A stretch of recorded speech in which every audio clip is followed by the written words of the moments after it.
you guys weren't having it. We were winning that game, and we found a way to win that game. We with a walk-off. With a walk-off. Dylan Russell hip checks the third baseman. We get the interference call. They count the run. We walk them off. We end their season, and we get the 2 seed, which we were playing Fort Smith game 1 regardless. Yeah. And we go down there and we grind that one out, and then we grind out the next one, and then we go to the regional. And we start. That team refused to lose.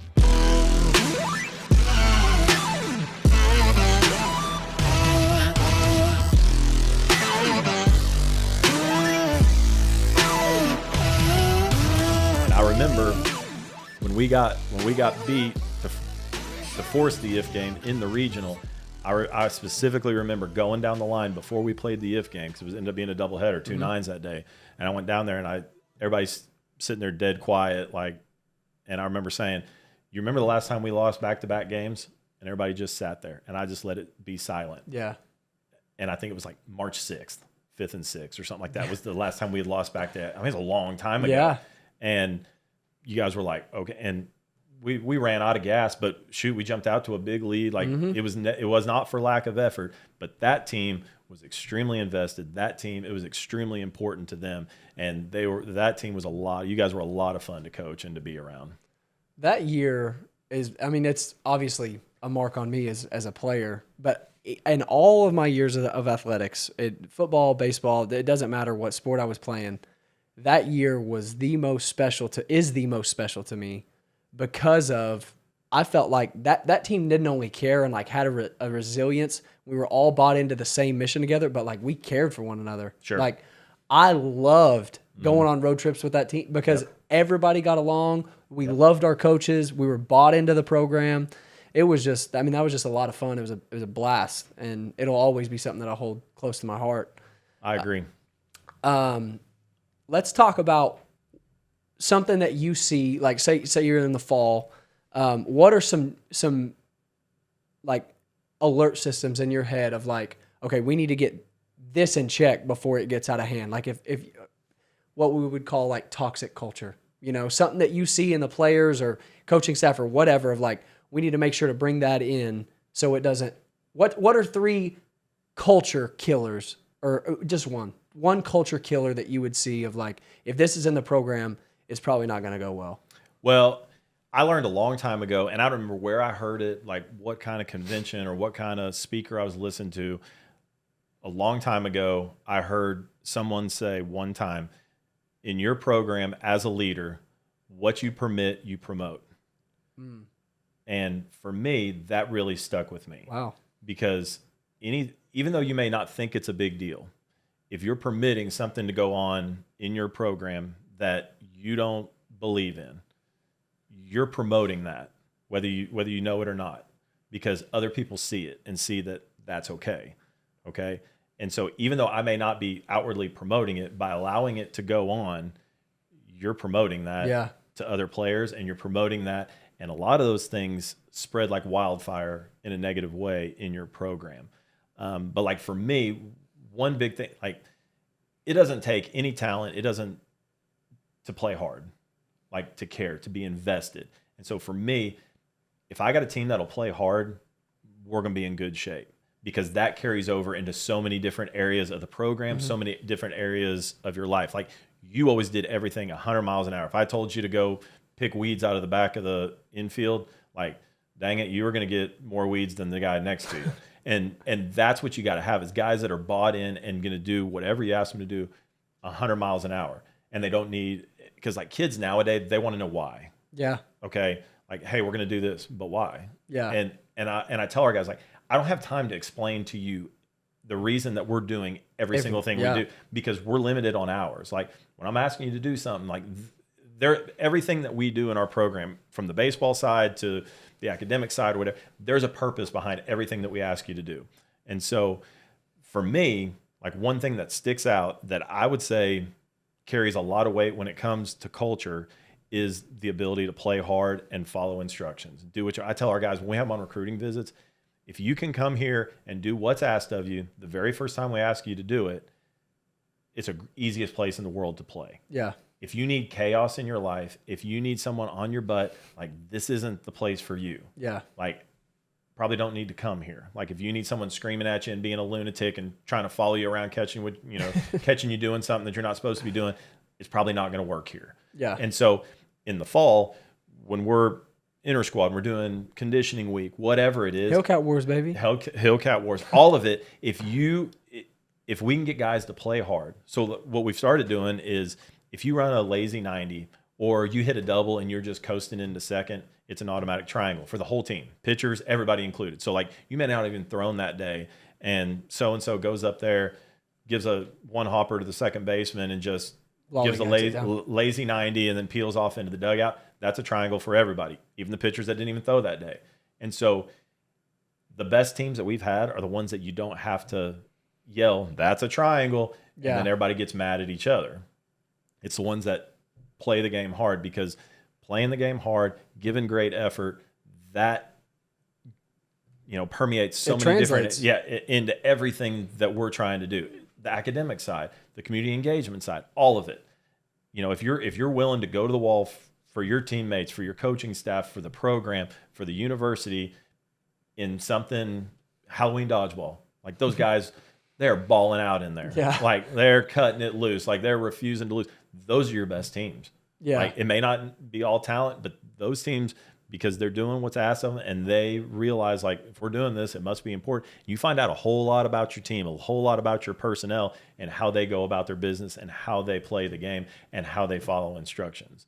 Because if I'm having to ask you 2 and 3 times to do something, it's probably not going to work. Yeah. And if you've got multiple guys like that, then it's certainly not going to work. Yeah. And probably something you don't remember about that 2019 team.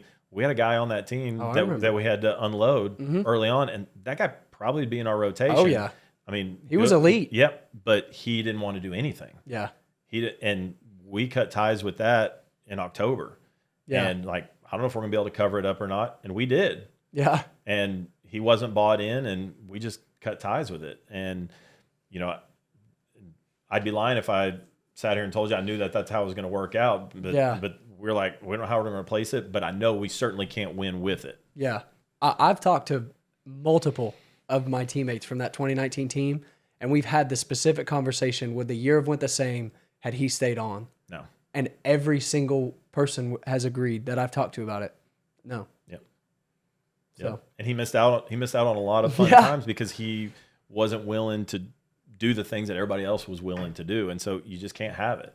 And if I would have allowed that to continue and hung around and all that, that's something that if I would have permitted that, I would have been promoting that. And maybe we had other ones. Maybe we would have had others that would have been followers. Sways the culture. Sways the culture. You have division. And that goes back to, because a lot of the issues came from unwillingness to work. And that's back to playing the game hard and giving great effort. And he wasn't willing to do that. And everybody else was. And so got to go. Yeah. Well, Coach, thanks for coming on. I mean, I really appreciate it. You truly are one of the most impactful people that I've ever met in my entire life. If you are in the Claremore area, come watch RSU baseball and see the fruit of what is being built here. An incredible program, incredible man at the helm, and I just appreciate you coming in and having a chat with me. I appreciate you having me. It's been fun. And for what it's worth, I always tell when people are always like, who are your favorite players you've ever coached? You're always in my top 5. Well, I appreciate it. Okay. All right. So you guys were talking about building culture, all that other stuff, especially with children, young adults, growing into, what they're going to do, buying into the system and all that. When should that start for kids? That's why I said children earlier. When should that start? What does that look like for little league kids? What does that look like for elementary kids? Like when is that buying into the culture start? Because obviously with kids, and the only reason I'm bringing this up is because there's a lot of, I think I sent a text message to you and Aaron, a lot of kids in different sport in AAU basketball. We have a 10-year-old group. Well, a lot of coaches in this area have been watching you guys' podcast and have been inspired by a lot of stuff. So if we struggle the most with kids buying in, younger kids buying in, what does that look like for younger kids? And both of you guys can answer that. I can probably speak to that because I have two daughters. Okay. I got one that's 12. I got one that's 9, and I've coached both of them in fast pitch softball. And you talk about The little challenging- stinkers. Yep, the little stinkers. That was the first one. And so I've coached both of them. And so for me, early on when they first start playing, they're 4, 5, 6 years old. You're trying to develop a love for the game for them. Like, you want it to be fun for them. They don't need adults out there screaming at them and being lunatics or whatever. And you're trying to win a game when they're 4 or 5 years old to say you won at the end. Like that's not what it's about. Like, we're trying to win. But as they've gotten older, so my younger daughter, Callie, I've continued to be the head coach of her team. And as I'm coaching them, now we're getting to the point where buy-in and the team aspect and being part of something that's bigger than you, the team dynamic, we've gotten to that point with them, when they're starting 10U. Yeah. Okay. And so what we've started doing with them is, I'm still not going to scream and yell at them. Like that's not at that age. That you didn't scream and yell at us as college athletes either. But like, you see some of the coaches that we play against, yeah. like, there's some lunatics. Yeah. And no one's looking for that. No one needs that. No one deserves that. So what we've done with them is, like, teach them things that are important. Like, you've got to be locked in. Okay. Even if we're making mistakes or whatever, no matter where we're at in the game. And baseball, softball, it's kind of a slow moving game compared to basketball, football. And so it's easy for their minds to wander. So what we started doing with them was, if I see you in the middle of a game not paying attention, I'm not going to scream and yell at you and embarrass you in the middle of the game. I'll send somebody out there off the bench, and then you got to go sit with your mom in the stands for 1 inning. You got to go sit next to them in the stands. I'm not going to yell at you. And then after that inning's over, then you can come back to the dugout. And they learn how to be bought in, how to care about their teammates. And same thing, like, if we do the same thing, if they ask, hey, can I play shortstop? Like, if you ask me to play a certain position or whatever, I don't get mad, I don't yell at you, but you got to sit the next inning. You're not going to ask, because we're trying to do what's best for the team.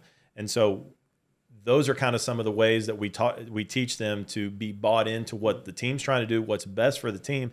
And if you go against what we're trying to do, we're not going to embarrass you, but you got to go do something that's kind of embarrassing. You got to go sit with mom in the stands for 1 inning and just sit there like this, then you come back and you get to be a part of it. You get to try again. I love it. And so for us, that's really worked, because that hammers it home much more so than just, because if you're screaming and yelling at them, like, it kind of eliminates some of that love for the game. Sure. And so I would say about that age, like that 8, 9, 10 years old, you got to start learning how to, because you can have one great player and win in basketball, or have a great running back or quarterback in football, and you can go win.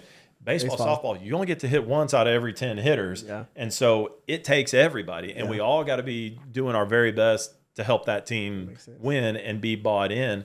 And going and sitting with mama, that's not any fun, but it teaches them teaches them a lesson. So that's something that we do with the youth teams. I love that. You got I anything? can't top that. even. That's all right, great. all right. Then I got another one. How do you teach heart, or is that something that can be taught? That edge, that heart, or is that something that's built over time? I think a lot of people are born with that.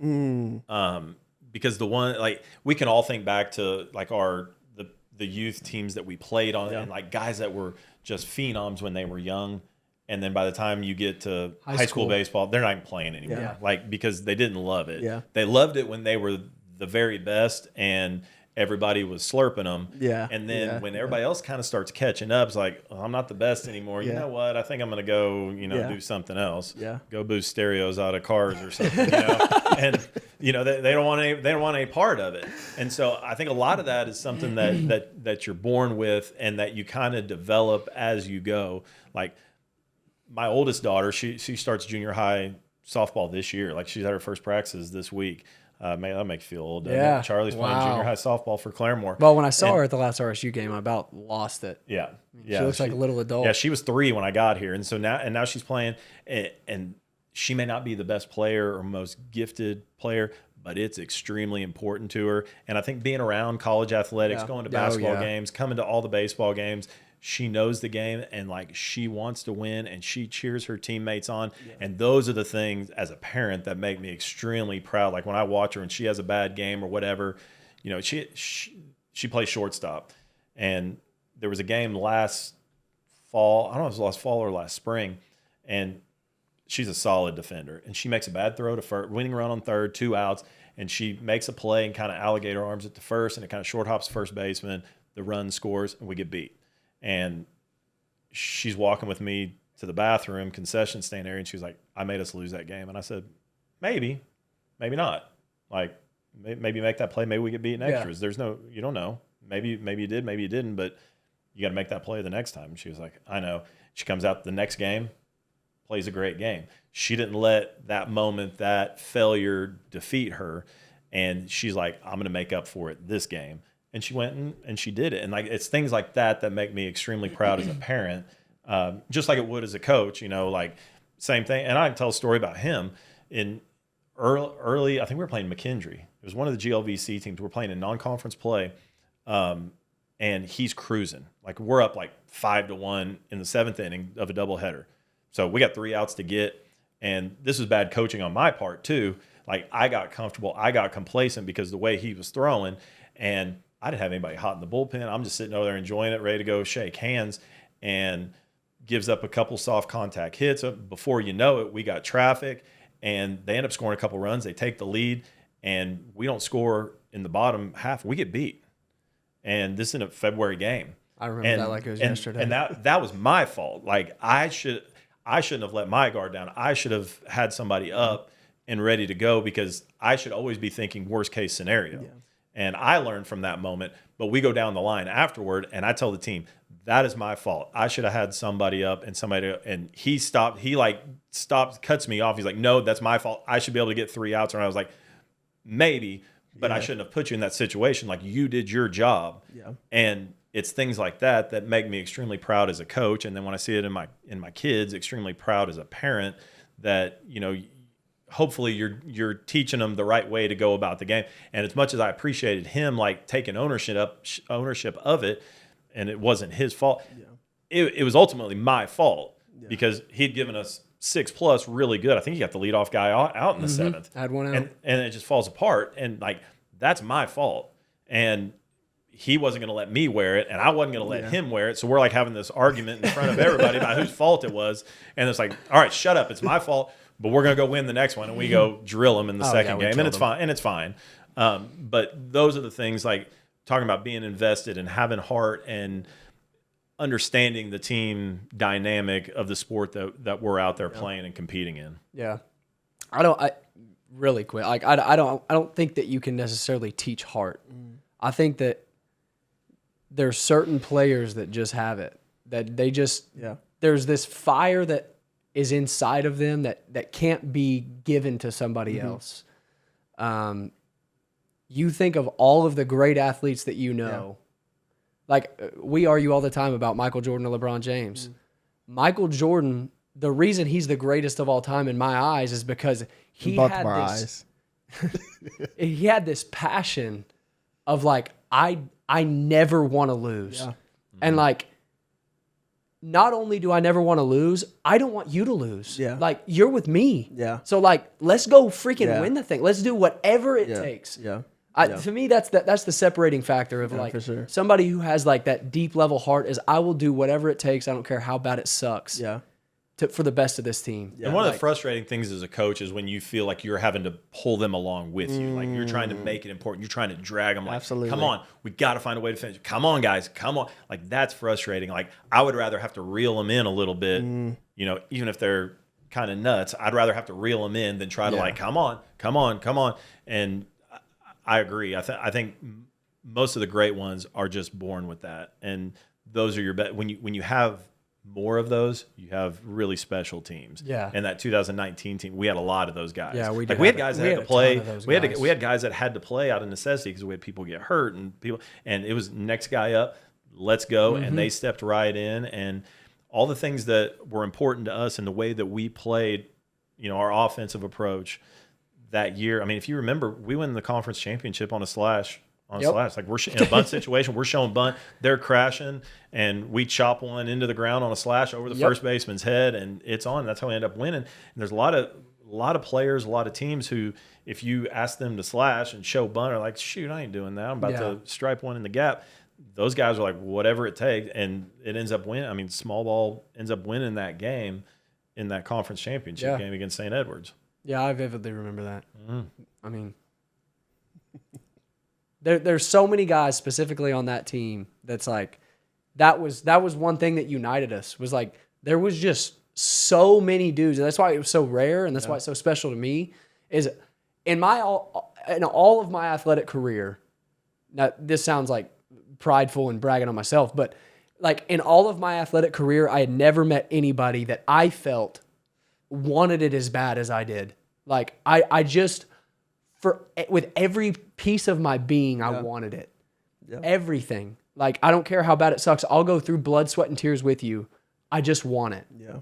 And that team, there was 12, 14, 16 guys that just had that same fire of like, when he said we refuse to lose, it was like, but I don't want to just refuse to lose because it makes me look bad. Like, I want to win it with you. Yeah. Like, I want to go out there and suffer so you look good. Like, there was just that I don't think you can teach it. I think it's just in you. Yeah. I love that. And it doesn't matter. It doesn't matter who it is on the team. Like, everybody's capable. Everybody wants it. Everybody's waiting their turn. And in that conference tournament, if you remember, St. Edwards had bases loaded, nobody out. Yep. And we had 3 guys that we really relied heavily on out of that bullpen. And I remember I bring Joey Lucas into a bases loaded, nobody out jam, 3 outs on 2 pitches. Yep. Jam shot, pop up to the first baseman 6-4-3 on the first pitch, next pitch, double play, out of the inning. Wow. No runs. Wow. No runs. That's crazy. And he did that, came out of the game.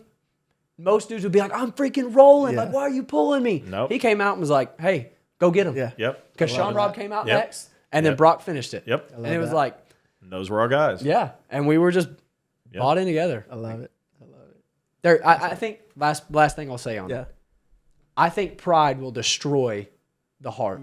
Like, if I'm prideful and I want the credit and I want it to be about me and I want to be the one that wears all the crown and everybody looks, you don't really have it. Yeah. You want all the accolades, but you don't want it. Yeah, yeah. You know what I mean? I feel that. Well, and our pitching staff that year, it didn't matter. Like we're going into conference tournament, we're going into a regional. We don't even know who. Like, I didn't know who was going to throw. You guys didn't know who's going to start what game. And in most teams, it's like, I'm always throwing game 1. I'm always throwing game 3. I'm always closing out the game. All those bullpen guys, they were interchangeable. Like, we could use Joey in the 5th inning, 4th inning. You could use him in the 8th or the 9th. Yeah. You could use Sean Robb in any of those spots. You could use Brock in any of those spots.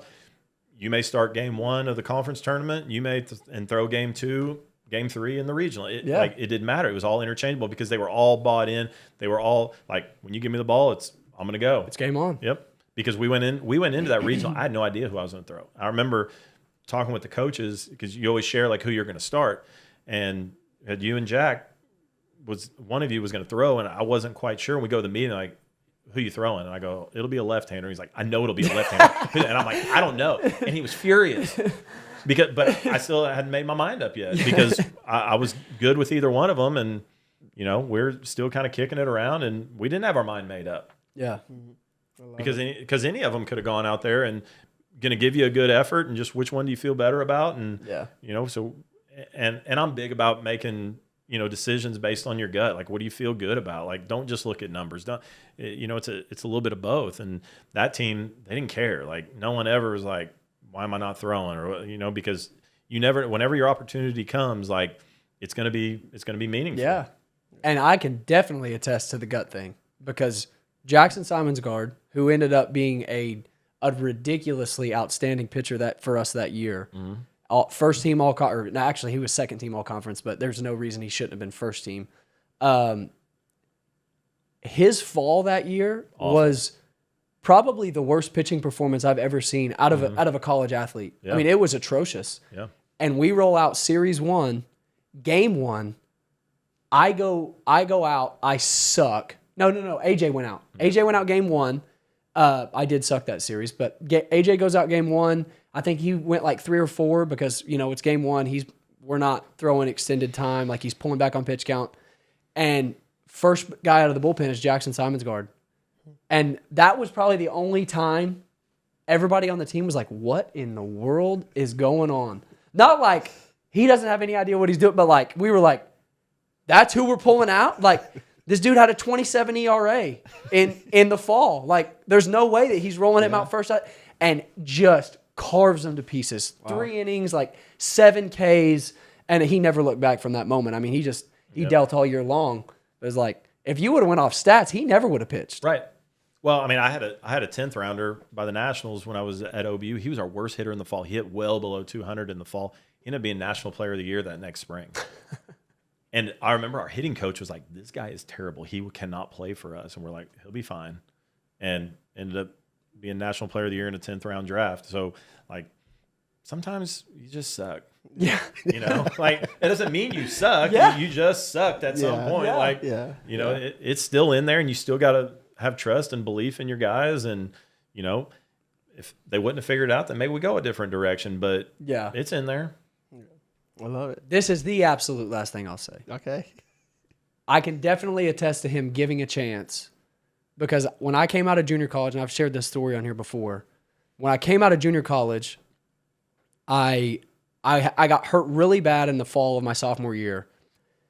End up, like, come to find out, I didn't get to pitch until April that year, but I had already signed my NLI to come to Rogers State. He was the only one. Now, I kind of chased him down a little bit. I emailed him multiple times, and there's a story behind the pitching coach that was there, who came and watched me in high school and came back to Coach Klimas, was like, "That kid will never pitch here." Well, we got oversold a little bit. Yeah, On the deal. yeah, that's fair. And so I chase him down, sign my NLI, but I still have. It's weird. I don't know if this is legal or not, but I still had people talking to me throughout my season, like coaches and stuff. And when it came out, like, I get hurt in December, I get hurt in January. I didn't pitch until April. So I have coaches texting me all through February and March, like, "Why are you not throwing? Like, what's going on?" Yeah. And when I told him, like, I was dealing with an injury, I never heard a word from anybody else. But he, "Oh, yeah, no, okay, great, no big deal." I lied to him, told him that it was nothing. Then I end up having surgery in the summer, and I don't pitch all of that fall except for the last day. Yep. And my exit meeting the fall, he was like, "Hey, you're going to be our game 2, weekend number 1." I was like, I love it. on what merit, Yeah. you know? And it was like, he just had a trust in me. And again, I went out weekend 1 and I sucked. I went out weekend 2 and I sucked, but I sucked a little less. And like, there was never a wavering doubt from him. And I think that gave me so much confidence going in, of like, this dude's not going to give up on me. Like, he believes in me. And so, like, I need to trust that, and I need to go do what I need to do to get the results I want. sure. And so that's probably the thing that I talk about more than anything when I talk about my experience at RSU, is for some reason, you never gave up on me. We had to have you. Yeah. I mean, you bring people in, you know, and you got to have them. And so you're going to have to pitch somewhere. Yeah. So we felt really good about the guys we had in the bullpen. So, like, okay, if you're not completely healthy yet, like, give us a little bit of length and we'll back it up behind it. And then once you got fully healthy and stretched out, and then makes everybody's job on the back end a little bit easier. And because like, we only carry a roster of, 28 guys. Yeah. So we don't have a pitching staff of 30 guys to choose from. Like, Sure. the guys you bring in, like, you got to have them.